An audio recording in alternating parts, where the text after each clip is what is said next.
예, 오늘 빌보서 4장 13절에 내게 능력 주신 자 안에서 내가 모든 것을 할 수 있느니라 라는 말씀은 마가복음 9장 23절에 나오는 할 수 있거든요. 무슨 말이냐? 믿는 자에게는 넘치 못할 일이 없느니라 하는 말씀과 함께 우리가 가장 좋아하는 성경 구절이고 암송하는 구절입니다. 그러나 안에 내용은 우리가 기대하는 내용과 성경이 말하는 것과는 상당한 거리가 있습니다. 지금 바울이 이 말을 할 때의 정황상 지금 로마 감옥에 갇혀 있습니다. 그러니까 속수무책인 자리에 있다 이 말입니다. 그런데 그 말은 내가 모든 것을 해결할 수 있고 해결하고 있다는 뜻으로 얘기하는 것은 들릴지 모릅니다만은 지금 빌립보 교회 교인들이 로마 감옥에 갇힌 바울을 위로하러 왔습니다.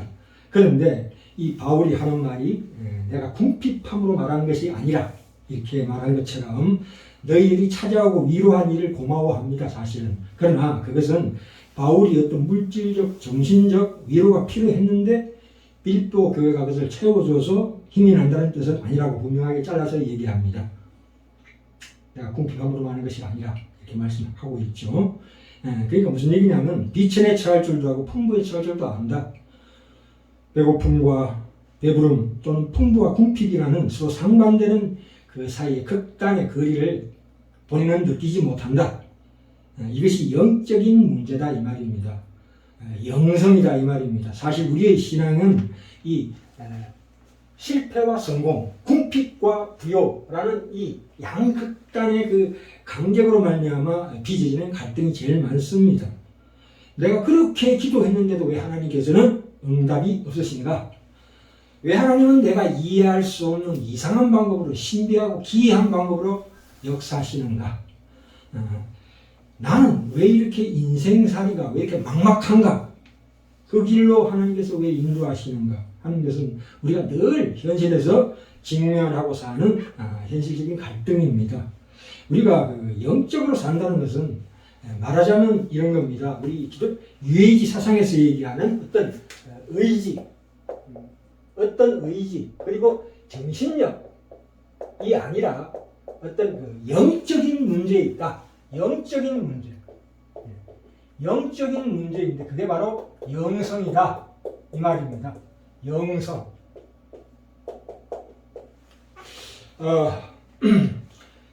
영적으로 산다는 것은 예수를 믿었으니까 이게 철저하게 어떤 진실한 길로 가려는 나의 의지나 정신력을 말하는 것이 아닙니다.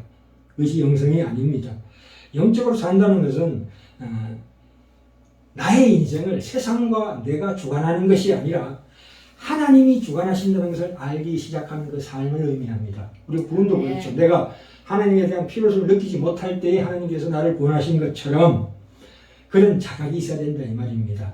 우리가 이제 보시죠. 이 유해지 사상에서 나오는 여기서 얘기하는 것은 전부 의지와 정신력에 대한 얘기입니다. 그거 한번 볼까요?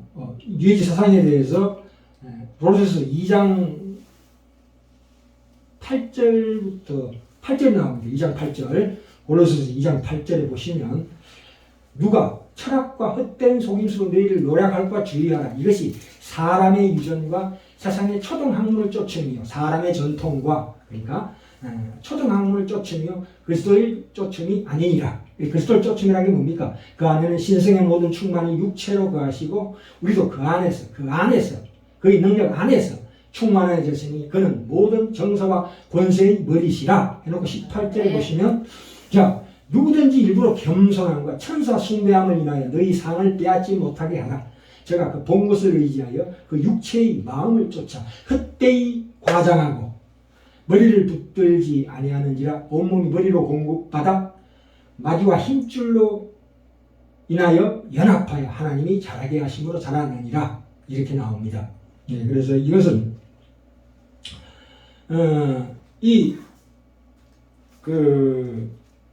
인간이라는 것은 자연인이라는 것은 그 영적인 문제에 있어서는 파산한 자요 사망한 자다 이 말입니다. 기독교 신앙을 어떤 정신력으로 가면 크게 혼동을 일으킵니다. 정신이라는 것은 영혼하고 다릅니다. 영적이라는 것은 하나님과 관계하는 어떤 밀접한 관계성을 의미합니다. 하나님과 교통하는 밀접한 관계성을 의미한다 이 말입니다. 성경은 하나님을 아는 감각이 없게 된 것으로 하나님에 대한 감각이 없어지게 된 것으로 육체가 되었다고 진술하고 있습니다. 육신, 육체. 그러니까 정신이라는 것은 육체가 갖고 있는 그 기능의 일부입니다. 우리가 그것을 생물학적 기능이다 이 말입니다. 그렇기 때문에 이건 생명이라고 볼 수가 없죠. 생명이 가지고 있는 어떤 육신적인 어떤 기능일 뿐이다. 그리고 이 생명과 진리와 생명은 그 영이다 이런 말씀이십니다. 하나님과 연결되는 그런 영이다 이런 말씀을 지금 하시고 있습니다. 물론 하나님께서 우리가 어떤 우리의 노력과 헌신을 기뻐하시고 거기에 대한 보상을 주실 때도 있지만 그것은 초기에 그런 경우가 있습니다만 그래서 우리가 오해하시면 안 됩니다. 오늘 그 유의지 사상은 그리스도인의 최종적인 영적 싸움에 있어서 이 유의지 운동이라는 것은 사탄의 고차원적인 전술 전략입니다. 그러니까 무슨 얘기냐면 이것은 한마디로 예수 없이 인간 스스로의 힘으로 이 땅에 낙원을 만들어 보자고 하는 것인데 그건 인본주의 절정이에요. 범신론적인 유물론에 바탕이 되어 있습니다. 육신 또는 혼의 잠재 능력을 극대화하는 것이 이 뉴에이지 사상의 근본 이념입니다. 이 뉴에이지 사상이라는 것은 보시죠. 이 우리의 무의식 안에 묻혀있는 인간의 잠재력을 최대한 개발하여 인간을 유익하고 행복하게 만들어준다는 사상이거든요. 그래서 이 여기에는 서구의 교육이요. 이렇게는 헬라 철학, 그러니까 플라톤으로부터 시작해서 쭉 내려오는데 사실 플라톤은 어떻게 보면 그 사람이 동성애를 예찬한 말을 했습니다. 예를 들어 프로이드와 융의 그 이론과 특별히 그 동양의 신비주의가 결합되어 있습니다. 인도, 특히 인도의 힌두교, 불교도 힌두교를 바탕으로 한 종교거든요. 그래서 그렇게 오염이 되어 있어요. 그래서 요가, 초월 명상, 특별히 이런 것들, 이런 걸 통해서 어떤 이완요법, 초능력, 마인드 컨트롤, 적극적이고 창조적이고 긍정적인 마음을 가져라 하는 것들입니다. 그 이면에는 그런 사상이 있어요. 자기 암시, 자기 개발 방법 이런 것들. 이것은 결론적으로 얘기해서 인간의 현재와 미래를 결정하는 인간 행동은 인간의 자유의지, 하나님의 계획하심이 있는 것이 아니라 실제로 의식 밑바닥에 있는 많은 충동들에 의해서 결정된다는 신념이에요. 우리가 태어날 때 5살 이전까지 그 속에 있는 생리적 본능적인 욕구의 필요에 의해서 어떤 무의식적인 동기들, 말하자면 내 속에 깊이 갇혀있는 알 수 없는 비합리적인 힘에 의해서 좌지우지 된다 이거예요. 우리의 현재의 미래가, 우리의 현재와 미래, 그 행동을 결정하는 것이 무의식 속에 있다. 그것은 뭡니까? 말씀드렸다시피 사탄의 괴계입니다. 그래서 이런 것들을 우리가 깊이 봐야 합니다. 그럼 오늘 말씀도 그렇죠. 분명히 오늘 말씀이 어떤 말씀이냐면 내게 능력 주시는 자 안에서라는 단서가 붙습니다. 그런데 이 뉴에이지 사상은 뭐라고 그럽니까? 앞에 내게 능력 주시는 자 안에서는 쫙 빼고 뒤에 내가 모든 것을 할 수 있느니라 이렇게 나옵니다. I can do it 이렇게 나옵니다. 우리는 예수 안에 I can do in Christ 예수 안에서 할 수 있다 이겁니다. 예수 안에서. 이것은 주님의 뜻과 주님의 노력이 아닌 인간의 뜻과 인간의 잠재력이 나타나게 되는 경우가 같다. 그러니까 인간 자신이 우상이 되는 거지요. 이렇게 잘못 가고 있는 겁니다. 그래서 우리가 이런 것을 우리가 잘 분별할 줄 알아야 합니다. 보세요. 신앙이라는 것은 하나님의 일하심을 우리가 아는 거예요. 신앙이란 하나님의 일하심을 아는 것. 그것은 뭡니까? 12절에 나왔다시피 배부름과 배고픔, 풍부와 부핍이라는 그 상반된 차이가 바울에는 전혀 문제가 되지 않는다 이 얘기입니다. 그게 영성이다 이 말입니다. 아멘. 하나님의 일하심은 오직 예수 안에서만 일어난다. 내게 능력 주시는 자 안에서만 일어난다 이 말입니다. 우리가 가져야 할 어떤 신앙상의 내용과 능력은 예수에게만 있고 우리가 가지는 어떤 목적의 그 성취, 결과는 예수라는 이름에만 연결된다 이 말입니다. 그래서 그 나오죠. 7절에 보시면 에베소서로 가야 고린도 후서로 가야 되겠네요. 고린도 후서로 가볼까요? 고린도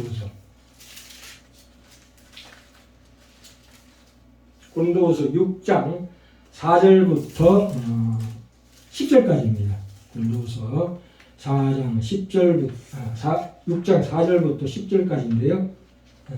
특별히 7절부터 볼까요? 자, 4절부터 한번 읽어보겠습니다. 이 바울이 어떤 말을 하고 있냐 하면 오직 모든 일에 하나님의 일꾼으로 자천하여 많이 견디는 것과 환난과 궁핍과 곤란과 매맞음과 갇힘과 요란한 것과 수고로움과 자지 못함과 먹지 못함과 그런 것들 가운데에서 그렇죠. 이 많이 견디려고 환난과 궁핍과 곤란과 매맞음과 갇힘과 그 요란함과 수고로움과 자지 못함과 먹지 못함 그 가운데에서 뭘 이룬다고요?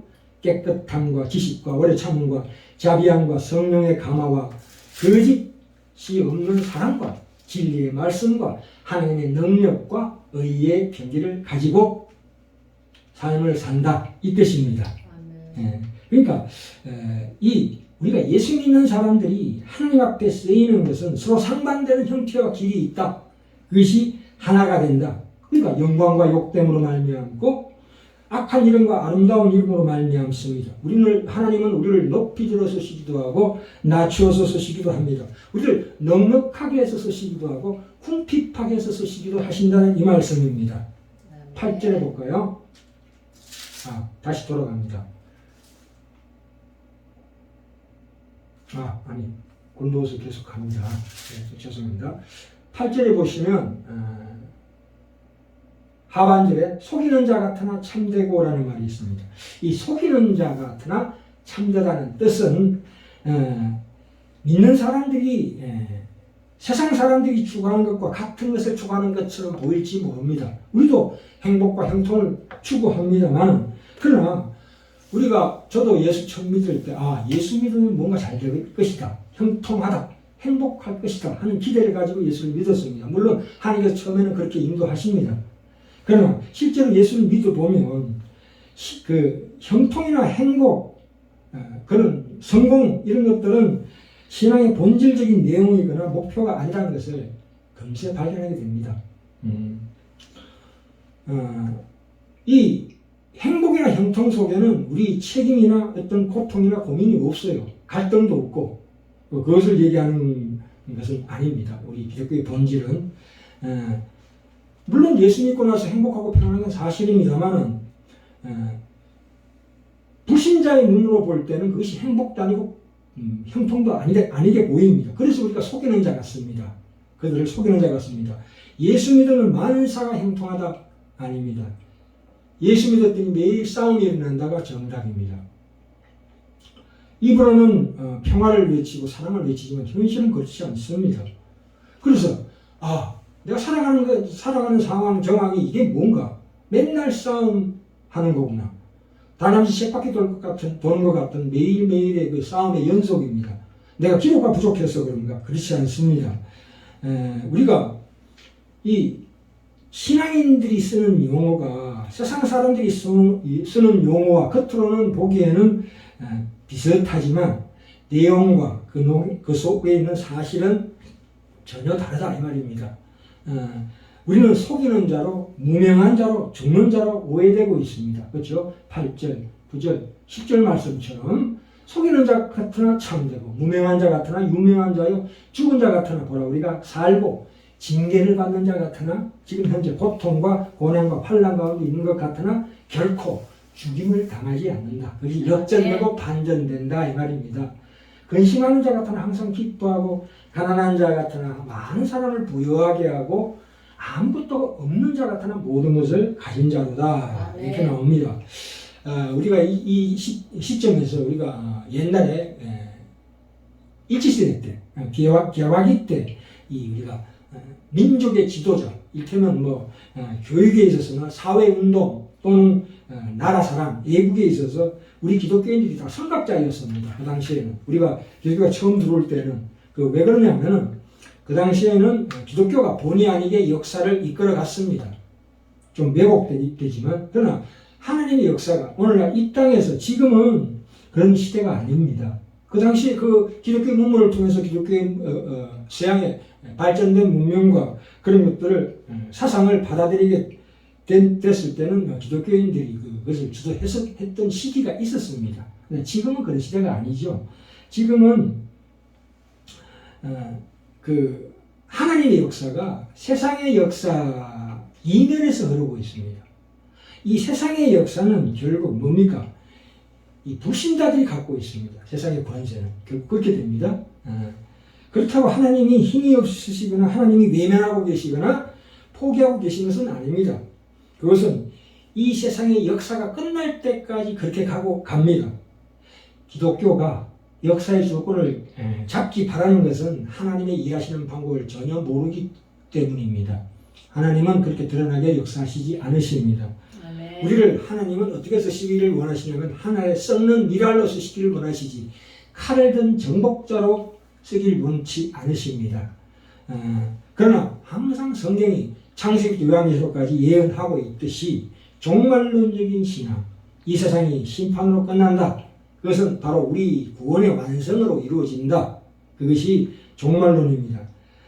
예수님 오시는 그날까지 이 세상은 이 심판받게 될 그 세력에 의해서 주도하게 된다. 이런 뜻입니다. 그렇기 때문에 우리가 예수님 오시기 전까지는 우리는 무명한 자요, 속이는 자로 세상 사람들에 의해서 오해되게 되어 있습니다. 한 걸음 더 나아가서 이 말씀에 나오지만 징계받는 자 같으나 죽임을 당하지 아니한다 이렇게 나옵니다. 근심하는 자 같으나 항상 기뻐한다. 아멘. 가난한 자 같으나 많은 사람을 부유하게 할 수 있다. 그것은 영적인 얘기를 하는 겁니다. 우리야말로 진실로 진리와 생명을 소유한 자라는 뜻입니다. 아멘. 그래서 이 세상이 우리를 보고 속인다고 합니다. 저들이 바라는 것을 우리도 바라는 줄 알았는데 그렇지 않더라 이럽니다. 예수를 믿으면 저들이 생각하고 원하는 그런 진리, 그 가치를 줄 줄 알았는데 그렇지 않더라. 그래서 우리를 속인다고 그럽니다. 그렇지만 아닙니다. 그들은 헛된 것을 쫓고 있습니다. 저들이 속고 있는 거지요. 사탄에게 속고 있는 겁니다. 우리야말로 참으로 진리와 생명을 가진 자요 영혼을 소유한 자입니다. 아멘. 우리가 나누려고 하는 것은 바로 그것입니다. 우리가 교회에서 자꾸 고독하십니까? 외롭습니까? 교회 오시면 평안합니다. 그 실패를 성공으로 바꿔줍니다는 것은 사실 잘못 가고 있는 겁니다. 이 세상이 보기에는 우리가 가난한 자요, 근심하는 자요, 치고 있는 것 같고 고생하고 근심하는 것 같이 보일지 모르지만 우리는 모든 것을 가진 자요, 부유한 자요, 줄 것이 많은 자라고 합니다. 우리는 주 안에서 유명한 자요, 참으로 행복한 자입니다. 우리 그것을 바라보고 사시길 바랍니다. 그래서 빌립보서 4장 4절에도 나옵니다. 제가 제일 좋아하는 아무것도 염려하지 말고 오직 모든 일에 기도와 간구로 너희 구할 것을 감사함을 하나님께 아뢰라. 그리하면 모든 지각에 뛰어난 하나님의 평강이 그리스도 예수 안에서 너희 마음과 생각을 지키시리라. 이렇게 말씀하고 있습니다. 내 것을 나누어주는 자가 되는 거지요. 하나님으로부터 예수 그리스도로부터 내려오는 그 진리와 생명이 나를 통해서 세상 사람들에게 흘러가는 겁니다. 그죠? 그래서 말하자면 마태복음 5장 10절, 11절, 12절 말씀에 나오지요. 성경은 하나님의 자녀된 자, 신자된 표를 무엇으로 제시하고 있습니까? 의를 위하여 핍박을 받은 자는 복이 있나니 천국이 저희 것이니라. 나를 인하여 너희를 욕하고 핍박하고 거짓으로 너희를 거스려 모든 악한 말을 할 때는 너희에게 복이 있나니 기뻐하고 즐거워하라. 하늘에서 너희의 상이 큼이라. 너희 전에 있었던 선지자들과 제사장들도 이같이 핍박하였느니라. 이렇게 나옵니다. 그죠? 이 핍박이야말로 우리가 갈등 느끼고 환난과 고난 중에 있다는 것이야말로 신자된 가장 큰 증거다 이 말입니다. 그것이 외부로부터 오기도 하고 내 속에 어떤 회의와 갈등과 고난과 고민으로 오기도 한다 이 말입니다. 그래서 내가 이 세상적인 이유 때문에 내가 참 아무도 안 알아주고 내 고통이 줄지도 않고 내가 원하는 것은 아무것도 되지 않는다고 느끼거든. 그것이 바로 지금 제대로 신앙생활을 하고 있다는 증거입니다. 예, 그렇게 우리가 이해하셔야 합니다. 예수 믿는 것이 왜 이렇게 고달픈가, 이렇게 믿는 것이 정상인가 하는 그런 생각이 들수록 외부로부터 오는 핍박과 내 속에 있는 감인과 갈등이 있을 때 그거야말로 진실로 내가 제대로 가고 있다는 증거입니다. 우리가 생각하는 이 이단들 또는 잘못된 사교들은 모든 고통이 없고 세상으로부터도 오해가 없는 신앙을 주겠다고 합니다. 그것은 틀린 말입니다. 이 언제나 그런 것들은 이단입니다. 예수 잘 믿으면 병도 안 걸리고 예수 잘 믿으면 실패도 없다는 것은 이들이 얘기하는 거지 우리 기독교는 그렇게 얘기하죠. 그러나 하나님께서 이 성실패와 성공, 궁핍과 부요 그 양극단이 하나도 차이가 없다. 그 모든 것을 통해서 하나님께서 그것을 하나로 반전시키고 대역전시키는 하나님의 손길이 있다. 물론 가난이나 실패가 그 자체가 하나님께 인도하는 건 아닙니다만 그 가난과 실패 속에 하나님의 손길이 있다. 그것이 결코 헛되지 않다. 그 뜻입니다. 이런 것들을 잘 새겨서 우리 오직 진리와 생명의 말씀으로만 우리 영성을 키워서 우리에게 주어지는 여러 가지 이런 유혹과 핍박과 공격으로부터 우리 자신을 보호하고 더 나아가서 내 이웃이나 지인이나 가족들에게 나의 영성을 그들에게 하나님의 형상을 비춰주는 귀한 우리 시간인 게 형제자매들 다 되시길 간절히